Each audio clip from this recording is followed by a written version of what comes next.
Hello, Virgo, and welcome to your tarot card reading for March 2024. Hello, everyone, and welcome back to the channel. For those of you who are new, my name is Jane. Thanks to everyone for being here. So for these tarot card readings, you are free to watch for either your sun, moon, or rising sign. If you're interested in your love energies, you can certainly check out your Venus sign as well to see if that resonates for you too. So let's go ahead and keep it short and sweet this month. Let's go ahead and get right into the reading. Hello, Virgo, and welcome to your March 2024 tarot card reading. So let's go ahead here and get started. What comes through for Virgo for March 2024? Okay, be playful. This is always a fun card to get. It's just that little reminder to not stress so much that it's going to be okay. And you can do serious things. You can still achieve your goals and go after the things you want, but it doesn't always have to be so intense all the time. So this is that little ping for Virgo to just kind of allow yourself to go with the flow, to let go of control a little bit. You don't have to be so invested in the results right now, but to maybe be a little bit more attached to the process itself, the process of growing and learning that comes with all of the things that we end up doing in our lives. As we are in Pisces season for the first few weeks of March, this, of course, is the season opposite of you. So a lot of your Virgo placements are going to have this sun opposition. Plus your ruling planet Mercury is in detriment for the first 9 days. So it might feel maybe a little draining. Maybe there is a little bit of tiredness that you're feeling.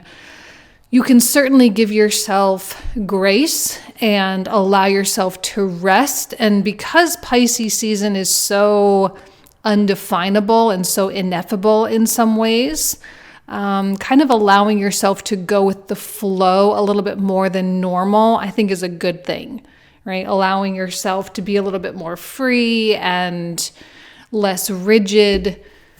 It's going to make things probably proceed a lot easier, and it's definitely going to not stress you out as much, or you won't be as stressed out as if you were trying to control every little thing, okay? So for the moon card, for Virgo, the end of a tough cycle approaches.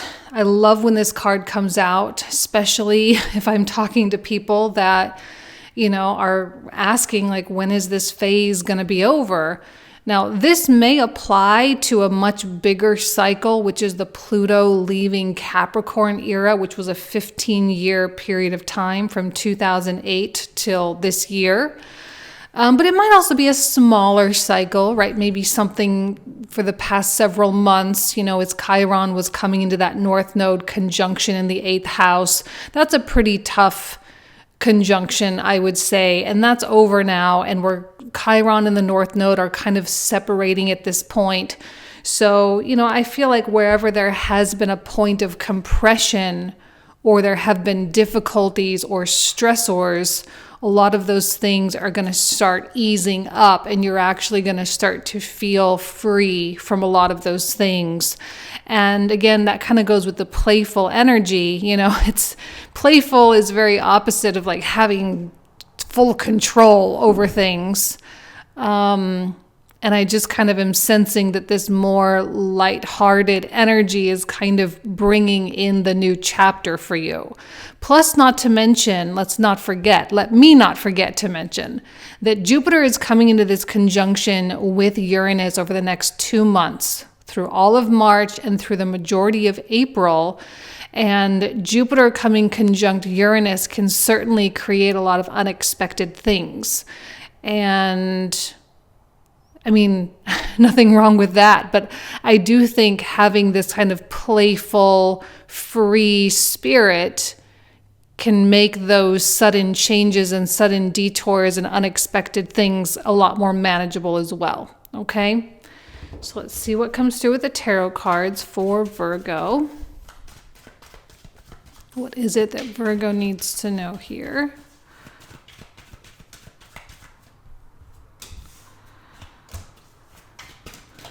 Okay, I'm kind of getting a sense that there has been something that you've been looking for, like an answer to something you've been looking for. Maybe it's like, how do I find the love of my life? How do I make more money? How do I, go forward in my career? How do I do this or do that? I have a feeling that there are going to be some pretty significant illuminations for you. Now, these probably are not going to come from the outside in, meaning it's not going to be something that someone else says, hey, Virgo, did you consider this? Or hey, did you consider that? I feel like this is going to be a deeply internal light bulb that turns on for you that suddenly makes things make sense. And it's like you kind of come up with your own answers. And it does feel like you've been waiting for this. You've been waiting for the guidance. And, sometimes when we are trying to find solutions to problems in our lives, especially now with the advent of social media and the internet, it's so easy to just go on there and say, okay, well, how do I solve this problem? How do I make more money? How do I attract the love of my life? How do I do whatever you're wanting to do, right? How do I do it? And of course, you can find tons and tons and tons and tons of information, but it's like something either it doesn't click or it's not the right time or it just doesn't feel right. It doesn't feel authentic to you. And so maybe you've been putting something off because you haven't really felt like it was the right time or it wasn't the right approach. And what I love about that actually is, there it may have caused a little bit of a delay in terms of you getting what you want. You may have had to delay that a little bit, but I see that you have not sacrificed your integrity. You have not, because again, let's use money as just an example, because that's an easy one for all of us to understand. How do I make more money? And you can go online and find all these side hustles and all these business ideas and all these, become a content creator, all these things that you could do.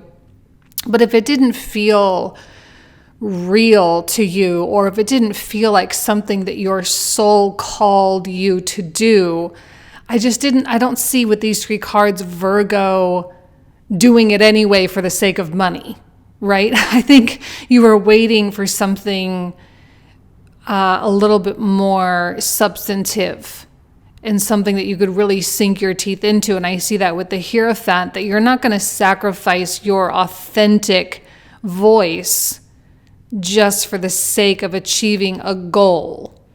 I think you would rather stay in this authentic place and wait until the right path shows up so that you have that alignment. And I feel like that's what's going on here with the High Priestess reverse and the Three of Wands, that there is a new path, right? At the end of a tough cycle approaches, meaning you may have been in some kind of a standstill, or there may have been something that you just felt really stuck because, again, you didn't want to compromise. And you didn't want to lower yourself, or you didn't want to settle or something like that. But because you're not doing those things, you saw no movement. Okay, now this probably is not every area of your life. I'm not suggesting every single Virgo is doing nothing with their life, but probably a specific area, okay? But I think that's what's turning around. That's what this is implying, is that with the Three of Wands, something is coming in. With the High Priestess reverse, something is being revealed. And the answers are going to come from within. You're going to feel that aha moment. You're going to feel a connection with the solution that feels right. And because this is Pisces season, we do want to flow. We do want to flow with the pattern of life. And when you are in this authentic place, you hardly ever push against the current. Hardly ever. So I think you haven't been pushing against the current, Virgo, but because you haven't been pushing against the current, you also haven't seen a lot of change that maybe you would like to change. But I think this is kind of when it starts to turn around, like where you start to say, okay, It's time for, oh wow, the Hanged Man even coming out. I'm actually going to keep those two. Hanged Man is a card of Pisces, and it is kind of that stagnant delay. Even this one has a lot to do with patience, the Three of Wands. So Virgo having a great deal of patience. It feels like there was the phrase that came to my mind immediately was growing up. That there was some growing up that Virgo needed to do. Because when I look at the Hierophant, there's clearly an element of maturity going on here, even with the Temperance card. Because Temperance is so relaxed. It's very moderate. There's no intensity when Temperance comes out, right? It's like there's discipline, yes. There's focus, yes. But there's no emotional roller coaster. There's no pressure that you put on yourself. You just kind of go with it. Yeah, you can be disciplined and still show up every day and still do your work and whatnot, but you're not swimming upstream when Temperance is involved. And I think swimming upstream is absolutely something a Hierophant would refuse to do. I'm kind of getting a lot of stubbornness here in this Virgo reading. And, it doesn't surprise me, okay? All mutable signs have fixed signs in their third house. So for you, your third house is ruled by Scorpio, and Scorpio is a fixed sign. And whenever there is a fixed sign in our chart, there does tend to be an element of stubbornness to some degree. Okay, so mutable signs can have stubborn streaks. For sure. I mean, we're all human beings, okay? But I definitely am seeing like you've hit on some kind of a stubborn streak. But maybe it was necessary because you inherently knew that you did need to grow up in some way, that something needed to be illuminated, as we see with that light around the crown of his head, that you needed to come into higher consciousness with something. You needed to open your mind to something, because usually when the Three of Wands comes out, there is an indication of something coming in. But if we have a closed mind about things, if we are stubborn and we are sort of stuck in the mud, then it's going to be really hard for those new things to come in, because there's not going to be any room for those new things. And maybe that's why Be Playful came out here as well. It's like, don't fight against stuff. You don't have to fight against things, especially if there are actual things that you want. It's like people who say, oh, I really want money. And then they have this great idea for a business opportunity or a new side hustle or whatever. And then they don't do anything with it because it's not really what they kind of originally envisioned. So to be able to play and to alter and to change and be very flexible, that's going to be a superpower for Virgo right now, the adaptability, the ability to change on a whim. Now I look at this Emperor reversed. I'm getting it two ways, and I'm hesitating because I'm trying to decide how to really approach this. So on one hand, I do feel like this is someone else. And this is someone else who is very prideful and probably is someone to whom you should not be listening, because I feel like they're in kind of a place of weakness, and their weakness can very easily get projected onto you. And I don't think that's going to be helpful for you at all, because it's going to try to take you out of this authentic place in which you have found yourself. So if there is someone who is a little bit grumpy in your life, or a little stubborn, or someone who is a little puffed up, I'm getting a stronger ego from this Emperor. It kind of makes me want to say stay away from that person right now, because this can be disruptive to your flow that you're in. And it kind of takes you out of the playful spirit, because this one might be a little bit more like, no, you have to do it like this and you have to do it like that, and it has to be done. I am getting a quality of age with the Emperor. So maybe someone much older, maybe from a different generation. Maybe there's someone that, has just very strict ideas and very closed-minded ideas about the way things are done. But the whole point of being playful is you don't have to stay in this box. And that's Pisces season in a nutshell. You're not trying to, this isn't Capricorn season, right? We're not trying to keep everything so contained perfectly and within this set structure. All right? We are trying to kind of bust out of that structure because the current structures maybe haven't been so helpful. All right? Now, on the other hand, in terms of this being your energy, there does seem to be a lack of initiating spirit. Now, this can be common, I would say, for Pisces season.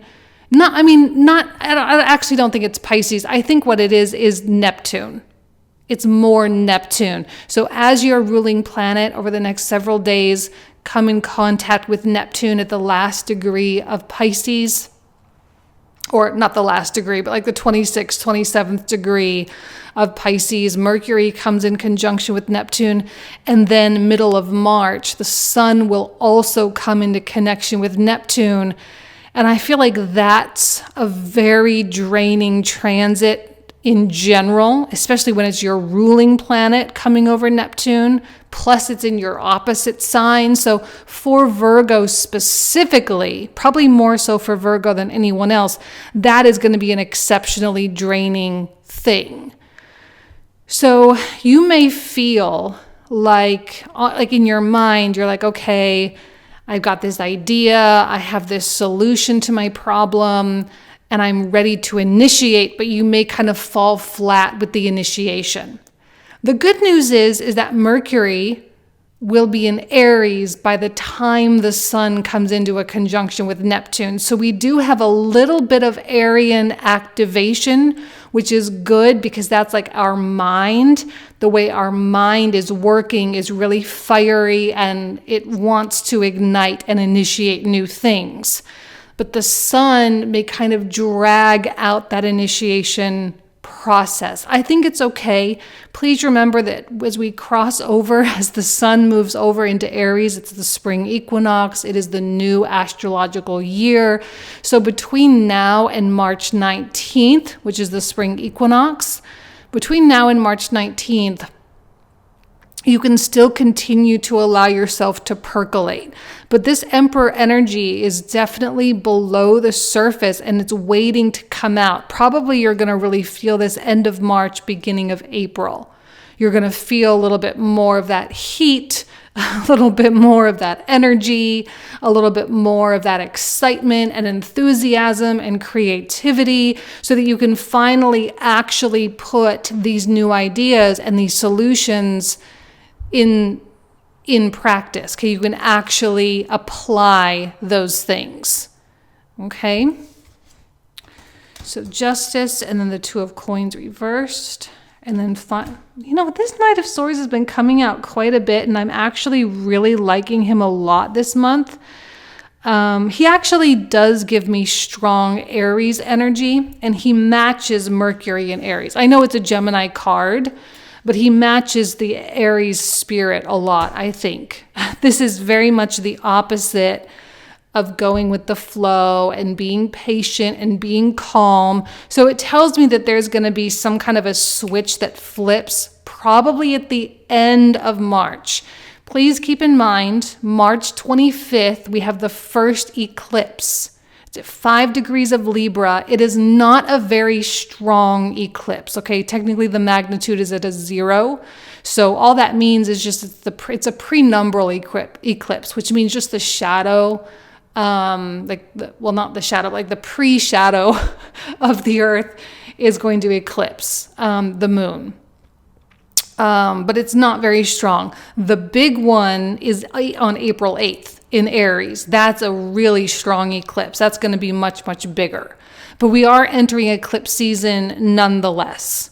All right, so I do think there's going to be a flip easygoing, relaxed, you're coming into consciousness, you're kind of just doing what you do, and then all of a sudden some kind of a switch is going to flip and boom, you're going to be like a racehorse out of the gate or like a bucking bronco out of the gate. Let's say it that way, because I feel like there's this energy that's getting built up, and it's going to have to come out sooner rather than later. So justice reversed, I'm not too worried about that. It doesn't necessarily feel negative. It kind of feels more like, why are you waiting for everything to be perfect? That's more the energy that it's giving. Virgo, why are you waiting for everything to be perfect? Why are you waiting for everything to be even or for things to be a certain way? Because I think if you continue to wait for things to be a certain way before you act and implement, you are going to be waiting for a very long time. And I don't really see any point in that, not with the Knight of Swords, because the Knight of Swords wants to like freaking go. And I don't think you should deny yourself that. I think you should lean into that when that feeling hits. Again, probably late March, after the sun comes off of that conjunction with Neptune, is when you're going to feel that. And with the Two of Coins, there are going to be things that you are going to have to drop. You're going to have to let go. And that's really the essence of Pisces season in general. You have to let go and release yourself from certain things. That can be release yourself from certain narratives that may have been contributing to this tough cycle. It could be releasing yourself from certain circumstances, like getting yourself out of a workplace that's toxic, or getting yourself out of a living environment that's not very conducive to how you want to live, whatever the case may be. But I think it really is a season of elimination, similar to Scorpio, although Scorpio is a little bit more severe. Pisces is more kind of just floating away, right? Allowing yourself to float away from the things that truly don't work for you, okay? And reorganizing your life with new eyes that are set on new goals. And Pisces season also really encourages a great deal of optimism and hope. And even on into Aries season, because as the sun moves from Pisces into Aries, the moon moves into exaltation in Aries, meaning we're going to have a very strong sun near the end of March and through the majority of April. And that is conducive to like following your heart and what is it that you wish to self-express and what part of you do you want to share with the world and all these types of things. So we want to make room for that, and we want to make sure that our environment is supportive of that as well. Okay, and if we're trying to get out of a tough cycle and we're trying to leave the past behind truly, there are going to be things that we physically must do in order to get ourselves out of that cycle. Okay? So there are going to be some big choices that you're going to have to make, I think. But I also see you being very ready to make those choices, meaning they're not going to be all that hard. Maybe implementation might be a little bit of a challenge, but the decisions and choices themselves seem pretty straightforward. It's like, if you want this, you're going to have to do that, right? And once you have this solution that is illuminated and you find that alignment, it's just like, well, this is what has to be done, period, and that's it. It's not going to be complicated. I don't see a lot of complications, really. Okay, now some Virgos will go through all of this and then they will do nothing. Okay, I think Pisces is a really big behavioral sign because of its opposition with Virgo, which is definitely behavioral. Our behavior matters so much, and the choices that we make, that which we choose to do with our behavior, tells so much about what we really want. So behavior modification does need to happen, okay? To some extent, to some degree. Something needs to change behaviorally. All right, so the cards I'm about to pull out are the cards we will cover in the comprehensive reading. The link for that can be found in the description box in the comment thread down below. We usually talk for another 25 to 30 minutes about all these cards, so if you want to join, you are more than welcome. So we're going to start by clarifying the High Priestess, Seven of Swords, Eight of Wands. I love that his brain is illuminated there. And Nine of Cups. Another High Priestess, Eight of Swords, Princess of Wands, which is like the Page of Wands. Six of Wands, beautiful. Four of Swords. Seven of Coins. Queen of Wands. There's the fire. That's definitely Mercury coming into Aries. Two of Cups. Justice again. Two of Wands. The Devil. Six of Coins.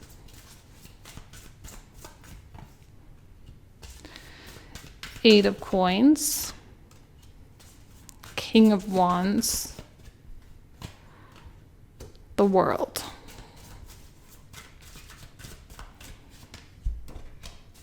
The Magician, loving the Magician this month. The Fool. And the Empress, kind of feel like that one. The Sun. Another Temperance card. Ten of Swords, and last but not least, the Knight of Swords, the Star, another Hierophant. Yeah, I knew I liked him. Prince of Cups, or Princess of Cups, like a Page of Cups. Okay. All right, so this is where we're going to pick up in the comprehensive. So if you want to join, you are more than welcome. Thank you so much, Virgo. You know I adore you. Have an amazing March, and I'll talk to you soon. Take care. Bye-bye.